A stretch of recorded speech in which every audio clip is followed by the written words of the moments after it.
Monday the 12th, I will be going to the pub myself and cautiously but irreversibly raising a pint of beer to my lips.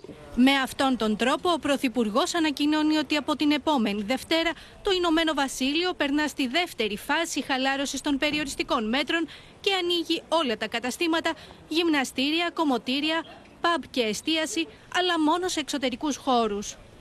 Προς το παρόν όμως, η κυβέρνηση τηρεί στάση αναμονής για τα διεθνή ταξίδια και συμβουλεύει τους πολίτες να μην κλείσουν διακοπές στο εξωτερικό. Ο Πρωθυπουργός είπε ότι στις 17 Μαΐου θα ανακοινώσει εάν θα αρχίσουν ξανά τα ταξίδια αναψυχής. We're hopeful that we can get going, but from May the 17th, we're hopeful, but I do not wish to give hostages to fortune or to underestimate the difficulties that we're seeing in some of the destination countries that people might want to go to.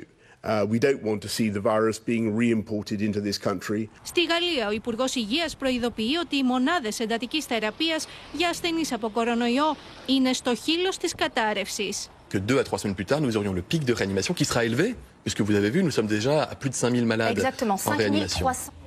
Στις Ηνωμένες Πολιτείες, για τέταρτη συνεχόμενη εβδομάδα σημειώνεται αύξηση των κρουσμάτων κορονοϊού, με την πλειονότητα εξ αυτών να είναι νεαροί ενήλικες. We are learning that many outbreaks in young people are related to youth sports and extracurricular activities.